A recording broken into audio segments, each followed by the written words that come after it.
खुदावंद मसीह यीशु में मेरे अजीजों, मैं प्रभु यीशु मसीह के जिंदा और मुबारक नाम में आप सबको सलाम अर्ज करता हूं।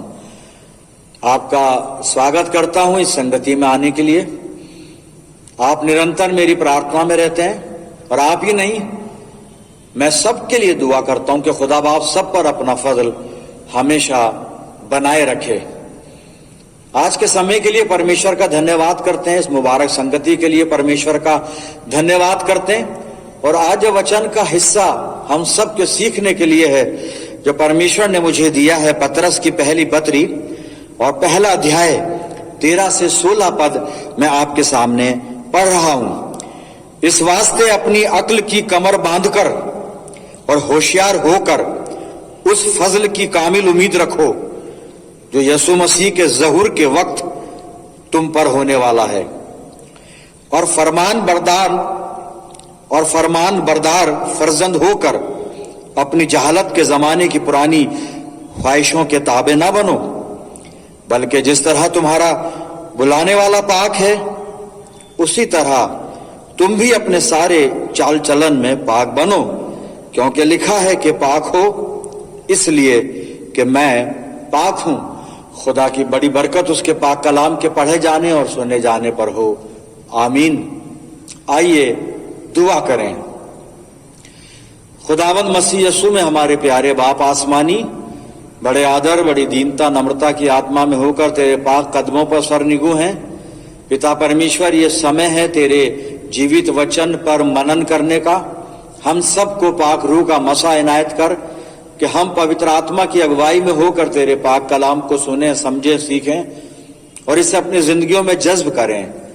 पिता परमेश्वर, प्रार्थना करते हैं जब ये वचन रूपी बीज हमारे दिल की जमीन पर गिरता है, हमारी जिंदगी में जड़ पकड़े और बहुत सा फल लाए।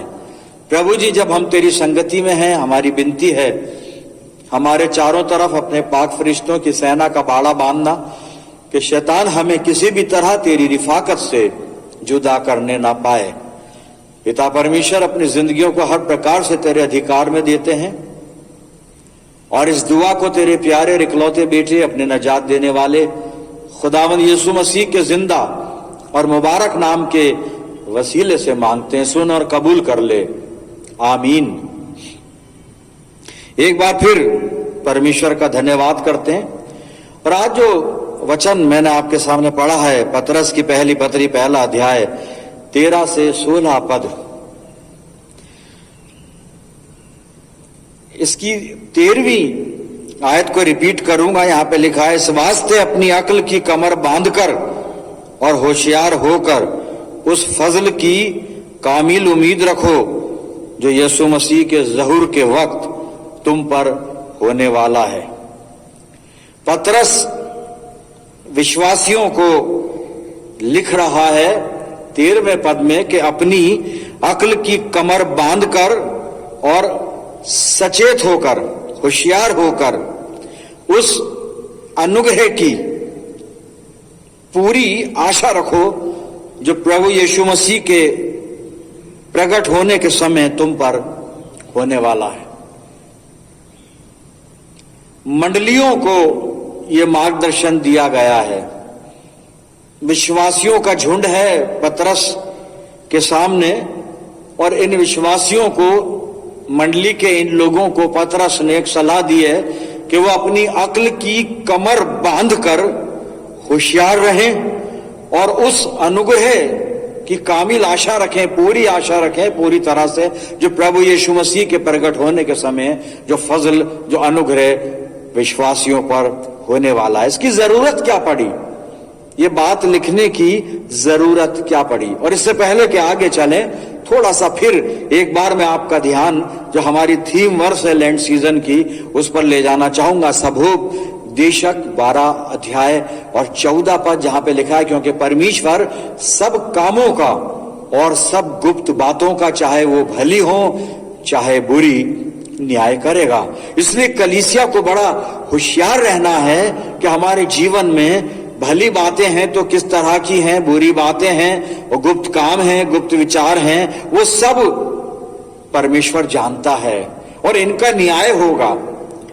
तो हम उस न्याय के लिए अपने आप को तैयार करें, और तैयार कैसे करें? कंक्लूडिंग वर्स में यहां पर पतरस ने लिखा है कि तुम अपने सारे चाल चलन में पाक बनो। सारे चाल चलन में हमें पाक बनना है, क्योंकि हर बात का न्याय होना है। इसलिए हम अपने पूरे चाल चलन पर फोकस बनाए रखें, होशियार रहें, सचेत रहें। और यहां पर वो 13वें पद को जो मैंने रिपीट किया था, कहता अपनी अक्ल की कमर बांध कर होशियार रहें हम, और उस अनुग्रह की पूर्ण आशा रखें जो यीशु मसीह के प्रकट होने के समय हम पर होने वाला है। लेकिन पतरस ने जो सलाह दी है विश्वासियों को कि अपनी अक्ल की कमर बांधें, होशियार रहें। क्यों लिखा उसने? क्या कलीसिया की अक्ल की जो कमर है वो बंधी हुई नहीं है? क्या कलीसिया होशियार नहीं है जिसे लिखा जा रहा है? ऐसा ही कुछ है, क्योंकि जब हम पहला पतरस और 2 अध्याय और 1 और 2 पद पढ़ेंगे तो वहां पर मंडलियों के जीवन में, आत्मिक जीवन में कुछ ऐसी बातें हैं जो एक मसीही के जीवन में नहीं होनी चाहिए। और वो बातें बहुत संक्षिप्त में बता देता हूं। वहां पे विश्वासियों के बीच में बैर भाव है, छल है, कपट है, डहा है, निंदा है। ये बुराइयां हैं, 5 प्रकार की बुराइयां वहां पे लिख दी हैं पतरस ने। और भी बहुत सारी चीजें जब हम उस पत्री को पढ़ेंगे तो हमें पता चलेगी कि आत्मिक जीवन में, विश्वासियों के आत्मिक जीवन में कमी पाई जा रही है। इसलिए पतरस सावधान कर रहा है और उन्हें कहता है, पहला पतरस और पहला अध्याय और 13 पद में, कि अपनी अक्ल की कमर बांधकर होशियार रहें, ताकि वो अनुग्रह जो प्रभु यीशु मसीह के प्रकट होने के समय हम पर होने वाला है, कहीं वो हमारे हाथ से चला ना जाए। क्योंकि परमेश्वर के लोगों के साथ ऐसा होता रहा है। अगर हम पुराने नियम की मंडली को देखें, इस्राएलियों के जीवन को देखें, तो वहां पे जब होशे नबी 4:6 को हम पढ़ते हैं तो वहां परमेश्वर कहता है कि मेरे लोग अदम मार्फत के 22 हलाक हुए, अर्थात मेरे लोग ज्ञान की कमी के कारण, ज्ञान के ना होने के कारण नाश हुए। मेरे लोग, परमेश्वर कहता है, मेरे लोग इसलिए नाश हुए कि उनके अंदर ज्ञान नहीं था, ज्ञान की कमी के कारण, ज्ञान के ना होने के कारण। कौन सा ज्ञान? संसारिक ज्ञान नहीं, लेकिन जो परमेश्वरीय ज्ञान है, जो आत्मिक ज्ञान है। हम अपनी रूहानी जिंदगी में कई बार जाहिल बन जाते हैं। और 13वें पद के बाद जो 14वां पद वहां पर पतरस की पहली पत्री, पहला अध्याय जो 14वां पद है, उसमें वही बात उसने लिखी है। क्या लिखता है पतरस जब वो ये कह रहा है कि इस वास्ते अपनी अक्ल की कमर बांधकर और होशियार होकर उस फजल की काबिल उम्मीद रखो जो यीशु मसीह के ज़हूर के वक्त तुम पर होने वाला है, और फरमान बरदार फर्जंद होकर, वहां लिखा है अपनी जहालत के जमाने की पुरानी ख्वाहिशों के ताबे ना बनो। यानी जो तुम्हारी अज्ञानता के समय की जो अभिलाषाएं थी, बुरी अभिलाषाएं, तुम्हें उन अभिलाषाओं के अधीन नहीं रहना है। वो जहालत का वक्त था जब हम खुदावंद मसीह यीशु को नहीं जानते थे।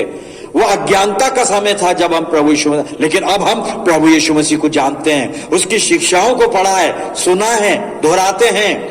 वो पाक कलाम हमारे पास है जो हमें सावधान करता है, चौकस रहने के लिए कहता है। मेरे अजीजों, तो होशे 4:6 मैंने कोट किया, जब परमेश्वर कहता है मेरे लोग ज्ञान के ना होने के कारण नाश हुए। एक रेफरेंस बाइबल में से देखते हैं। इस्राएली लोग बयाबान की यात्रा करके 40 वर्ष में कनान के बॉर्डर पर पहुंच गए। यहोशू अगुवाई कर रहा है, और सबसे पहले यरीहो नगर है।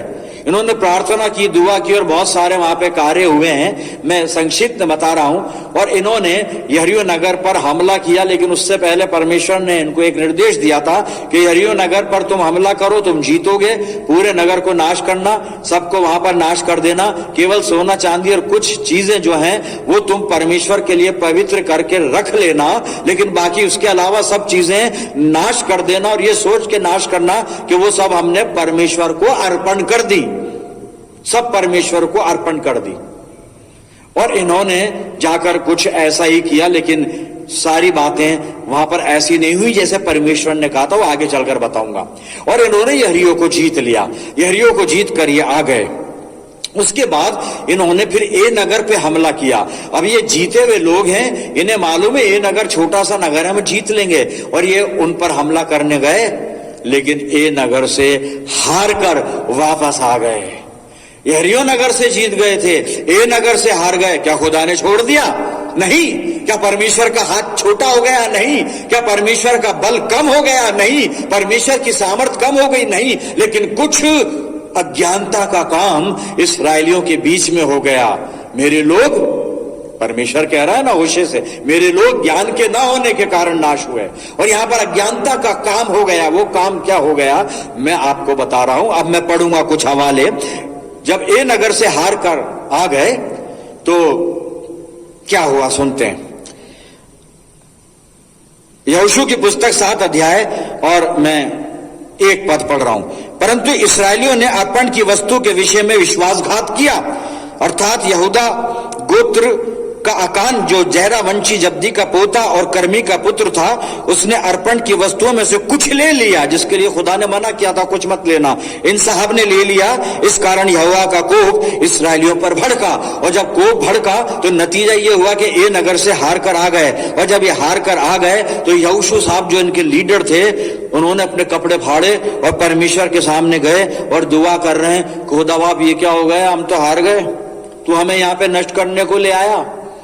अरे भाई, तुम इसलिए नहीं हारे हो कि परमेश्वर ने तुम्हें छोड़ दिया, तुमने खुदा को छोड़ दिया। और तुम्हारे बीच में एक व्यक्ति है अकान, जिसने परमेश्वर की आज्ञा का उल्लंघन किया। अब जब यहोशू खुदा से बात कर रहा, खुदा ऐसा क्यों हुआ, क्या हुआ, खुदा ने जवाब दिया। क्या जवाब दिया वो मैं पढ़ रहा हूं। यहोशू की पुस्तक 7 अध्याय और 10 से 12 पद में पढ़ता हूं। यहोवा ने यहोशू से कहा, उठ खड़ा हो जा, तू क्यों इस भांति मुंह के बल पृथ्वी पर पड़ा है। इसराइलियों ने पाप किया है, और जो वाचा मैंने उनसे अपने साथ बंधाई थी उसको उन्होंने तोड़ दिया है। उन्होंने अर्पण की वस्तुओं में से ले लिया, वरन चोरी भी की, और छल करके उसको अपने सामान में रख लिया है। इस कारण इस्राएली अपने शत्रुओं के सामने खड़े नहीं रह सकते। वो अपने शत्रुओं को पीठ दिखाते हैं, इसलिए कि वो आप अर्पण की वस्तु बन गए हैं। और यदि तुम अपने मध्य में से अर्पण की वस्तु का सत्यानाश न कर डालोगे तो मैं आगे को तुम्हारे संग नहीं रहूंगा। अज्ञानता, खुदा जिसके लिए मना कर रहा है वो कर रहे हैं, और सोच ये रहे हैं कि खुदा को कुछ पता नहीं। लेकिन सबोपदेशक 12-14 बता रहा है, क्योंकि परमेश्वर सब कामों का और सब गुप्त बातों का चाहे भली हो चाहे बुरी न्याय करेगा। इनके गुप्त काम परमेश्वर ने देख लिए। अकान ने जो पाप किया, चोरी की, छल किया, खुदा ने देख लिया, और ये नगर से हार कर मुंह की खाकर वापस आ गए। यहोशू परेशान है, कपड़े फाड़ कर खुदा के सामने भूमि पर दंडवत कर रहा है, गिड़गिड़ा रहा है। अरे खुदा कह रहा है क्या जमीन पे पड़ा पड़ा ये सब बातें कर रहा है, उठ, तुमने पाप किया। अब आगे मैं पढ़ूंगा मेरे जीदों। यहोशू 7 और उसका 20 और 21 पद। अब इसके दौरान एक बात हो रही है कि फिर जब यहोशू को पता पड़ा तो इन्होंने छानबीन की कि किसने गुनाह किया, और आकान पकड़ा गया। मैं बड़े संक्षिप्त में बता रहा हूं, आप स्टडी बाद में घर पे करिएगा। आकान पकड़ा गया। अब मैं यहोशू 7 और 20 और 21 पद पढ़ रहा हूं। आकान ने यहोशू को उत्तर दिया, सचमुच मैंने इसराइल के परमेश्वर यहोवा के विरुद्ध पाप किया है, और इस प्रकार मैंने किया है। इसने पाप किया, क्या किया सुनिएगा, कि जब मुझे लूट में शिनार देश का एक सुंदर ओढ़ना और 200 शेकल चांदी और 50 शेकल सोने की एक ईंट दिख पड़ी, तब मैंने उनका लालच करके उन्हें रख लिया, और वो मेरे डेरे के भीतर भूमि में गड़े हैं, और सबके नीचे चांदी है। और 25-26 पद आप बाद में पढ़िएगा। आकान को पत्थरवा करके मार दिया गया, और सारा लूट का माल इसके साथ जला दिया गया। लेकिन यह हुआ क्या है? यह हुआ यह है जो खुदा कह रहा है कि मेरे लोग ज्ञान की कमी के कारण, ज्ञान के ना होने के कारण नाश हुए। मेरे प्रियजनों, आज हम अपने आत्मिक जीवन में कहां पर हैं? पतरस इल्तिजा कर रहा है विश्वासियों से। 5 जगह की मंडलियों को उसने पत्री लिखी है कि अपनी अक्ल की कमर बांधकर और होशियार होकर उस फजल की कामिल उम्मीद रखो जो यीशु मसीह के ज़हूर के वक्त तुम पर होने वाला है। क्या हम उस अनुग्रह के लिए अपने आत्मिक जीवन में तैयार हैं आज, जो प्रभु यीशु मसीह के आगमन के वक्त दूसरा आगमन होगा, जब प्रभु यीशु मसीह जाहिर होगा, सेकंड कमिंग होगी, और जब हमारा न्याय किया जाएगा, तो क्या हम उस अनुग्रह को प्राप्त करेंगे या नहीं करेंगे? अपनी जिंदगी को टटोलें प्रियजनों, अपने आप को तैयार करें इन दिनों में हम कि आत्मिक जीवन में कहां पाए जाते हैं। खुदा जानता है कि हम कहीं ना कहीं जहालत का काम कर देते हैं, हम कहीं ना कहीं अज्ञानता कर देते हैं, कहीं ना कहीं हमारे जीवन में बैर भाव आ जाता है, कहीं ना कहीं हमारे जीवन में कपट आ जाता है, छल आ जाता है, निंदा आ जाती है, डहा आ जाता है, चोरी भी आ जाती है, किसी भी तरह की कैसी भी या हमारी जिंदगी में पाई जाती है। हम अपने जीवन को पवित्र बनाना शुरू करें, क्योंकि परमेश्वर सब कामों का और सब गुप्त बातों का, चाहे भली हो चाहे बुरी, न्याय करेगा। इन दिनों में तैयारी के दिन है, अपने आत्मिक जीवन को पवित्र करें, परमेश्वर के सामने अकेले में जाएं और अपने पापों का अंगीकार करें, मन को फिराएं, अपने आचरण को बदलें, जो गुनाह किए उनके लिए तौबा करें, परमेश्वर के सामने तौबा करें, परमेश्वर से क्षमा मांगे, क्योंकि परमेश्वर सब बातों का, चाहे गुप्त हो चाहे जाहिरी हो, सब कामों का, चाहे छुपे हुए हो चाहे सबके सामने किए हो, न्याय तो करेगा मेरे अजीजों। और इसलिए पतरस सावधान कर रहा है, अपनी अक्ल की कमर हमें भी बांधनी है। अपनी अक्ल की कमर, अक्ल की कमर अगर नहीं बंधी हुई तो हमसे कोई भी गलत काम हो जाएगा और हम नाश हो जाएंगे प्रियजनों। करना क्या है, कुछ टिप्स वचन हमें देता है। थिस्सलुनीकियों की पहली पत्री और 5 अध्याय 4 से 6 पद आपके सामने पढ़ रहा हूं। पहला थिस्सलुनीकियों 5 4 से 6। पर हे भाइयों, तुम तो अंधकार में नहीं हो कि वो दिन तुम पर चोर के समान आ पड़े, क्योंकि तुम सब ज्योति की संतान और दिन की संतान हो। हम न रात के हैं न अंधकार के हैं, इसलिए हम दूसरों के समान सोते ना रहें, पर जागते और सावधान रहें।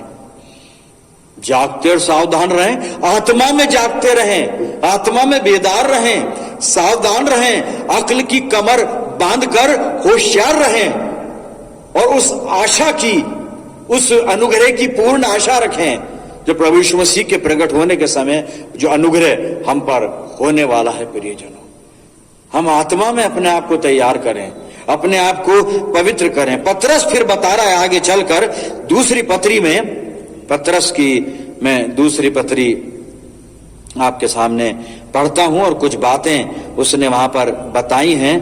दूसरा पतरस निकाल लें और उसका 3 अध्याय, पतरस की दूसरी पत्री 3 अध्याय, पहले 3 से 5 पद पढ़ूंगा, सुनिए। पहले ये जान लो कि अंतिम दिनों में हंसी ठट्टा करने वाले आएंगे, जो अपनी अभिलाषाओं के अनुसार चलेंगे और कहेंगे उसके आने की प्रतिज्ञा कहाँ गई, क्योंकि जब से बाप दादे सो गए हैं सब कुछ वैसा ही है जैसा सृष्टि के आरंभ से था। वो तो जानबूझकर ये भूल गए कि परमेश्वर के वचन के द्वारा आकाश प्राचीन काल से विद्यमान है और पृथ्वी भी जल में से बनी और जल में स्थिर है। खुदा को भूले में। लेकिन आगे क्या कहता है, अब 10 और 11 पद, परंतु प्रभु का दिन चोर के समान आ जाएगा। प्रभु का दिन चोर के समान आ जाएगा।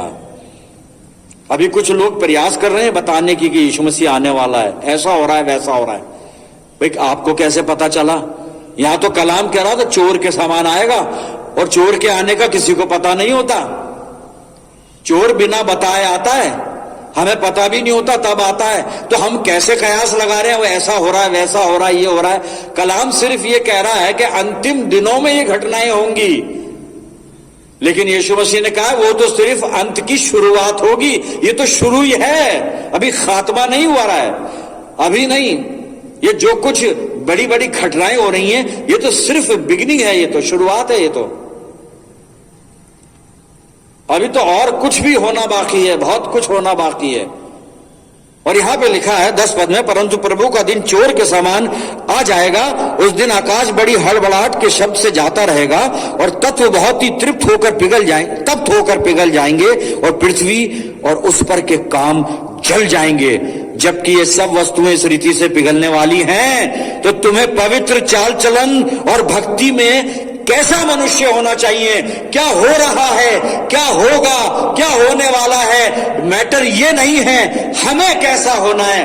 बात यह है मेरे अजीजों, न्याय जो हो रहा है उसका नहीं होगा, न्याय जो घटनाएं हो रही हैं उसका नहीं होगा, न्याय जो हलचल हो रही है दुनिया में उसका नहीं होगा, न्याय देशों का नहीं होगा, न्याय तो मेरा होगा।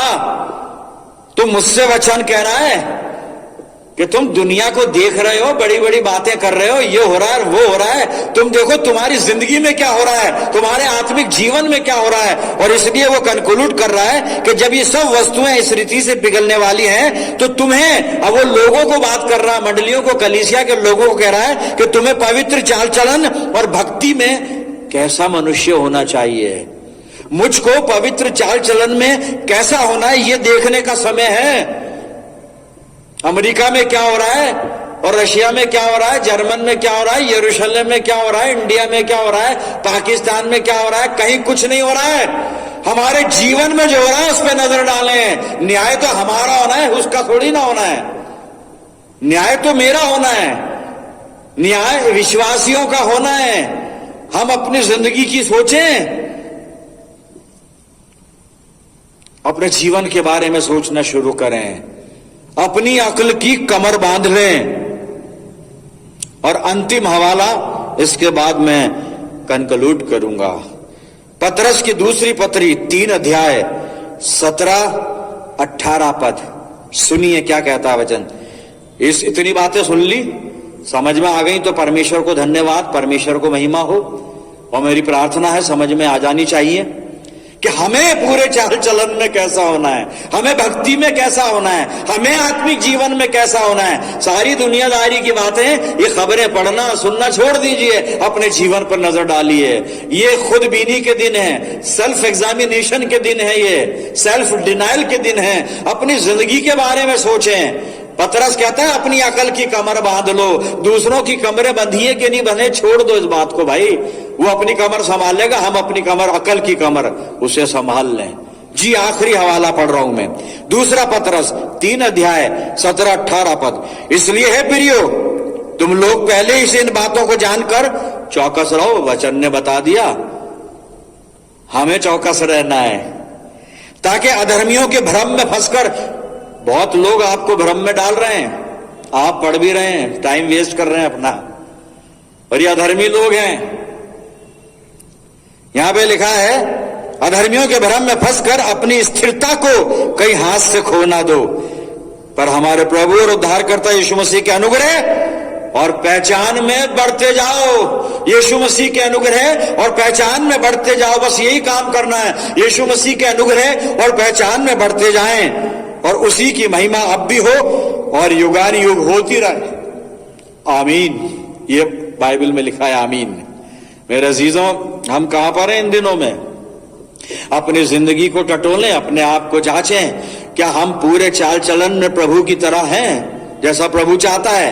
क्या हम भक्ति में वैसे हैं जैसा प्रभु ईश्वर से चाहता है? मेरे जीवन का क्या हाल है? शायद हम दूसरों के हाल पर नजर डाल रहे हैं, वहां पर ऐसा हो रहा है, यहां पर ऐसा हो रहा है, अब कोरोना आ गया, वैसा हो गया, ये कोविड कैसा है, ये क्या हो गया। अरे भाई, सब चीजों को भूलकर अपनी जिंदगियों पर नजर डाल लो। न्याय हमारा होना है, न्याय कोरोना का नहीं होगा वहां पर, न्याय वहां पर बड़े बड़े देशों का नहीं होगा। 666 के पीछे पड़े हुए हैं। न्याय उसका होगा जब होगा, लेकिन उससे पहले हमारा होगा। उसका तो न्याय हो चुका, आसमान से तो गिराई दिया, उसकी औकात ही क्या है अब। और यीशु मसीह ने कुचल दिया, तो उसकी तो कहानी वैसे ही खत्म है। और अगर आज वो काम कर रहा है तो उन लोगों के जीवन में काम कर रहा है जो उसके अंधभक्त हैं। हाँ, हम नहीं हैं, हमारी आंखें खुली हुई हैं और अक्ल की कमर भी बंधी हुई है। बस चौकस रहना है, सावधान रहना है, ताकि समय आने पर हम उस अनुग्रह को जो प्रभु यीशु मसीह लेकर आएगा पूरी तरह से प्राप्त कर पाए प्रियजन। अपनी जिंदगियों को परमेश्वर के चरणों पे रखें, उससे प्रार्थना करें, प्रभु मैं अपनी जिंदगी पे नजर डाल रहा हूं, मुझे बताना मेरा चाल चलन कैसा है, मुझे बताना मेरी भक्ति कैसी है, मुझे बताना मेरी धार्मिकता कैसी है, ताकि हम आत्मिक जीवन में मजबूत हो, प्रभु यीशु मसीह के अनुग्रह में और उसकी पहचान में आगे बढ़ते चले जाएं। आइए प्रार्थना करें। खुदावंद प्यारे बाप आसमानी, धन्यवाद करते हैं जीवित वचन के लिए जो हमें हर तरह से आत्मिक जीवन में हमारा मार्गदर्शन करता है, मसीह जिंदगी जीने के तौर तरीके हमें सिखाता है। परमपिता महान परमेश्वर, हम दुआ करते हैं कि जो कुछ भी आज कलाम ने हमें चौकस रहने की बात कही, हमें सलाह दी कि हम अपनी अक्ल की कमर बांध लें और होशियार रहें, ताकि वो अनुग्रह जो प्रभु यीशु मसीह हमारे लिए लेकर आने वाला है, उस अनुग्रह को हम प्राप्त कर पाएं। प्रभु जी, हमारी जिंदगियों के तमाम गुनाहों को, बुराइयों को, कमियों को, खामियों को दूर कर और तू हमें अपनी इच्छा के अनुसार नई सृष्टि बना। पिता परमेश्वर, हम अपनी कमजोरियां मानकर तेरे पास आते हैं, उनको स्वीकार करते हैं, प्रार्थना करते हैं प्रभु कि जूफे से हमें धोकर पाक साफ कर दे। पिता परमेश्वर, मैं दुआ करता हूं जितने मेरे साथ प्रार्थना में जुड़े हुए हैं, तेरी शफकत, रहमत और बरकत का साया इन अजीजों पर बना रहे। प्रभु जी, अपनी जिंदगियां तेरी अधीनता में देते हैं दयालु पिता, और ये दुआ तेरे प्यारे इकलौते बेटे और अपने जीवन देने वाले अपने मुक्तिदाता प्रभु यीशु मसीह के जिंदा और मुबारक नाम के वसीले से मांग लेते हैं। सुन और कबूल कर ले, आमीन।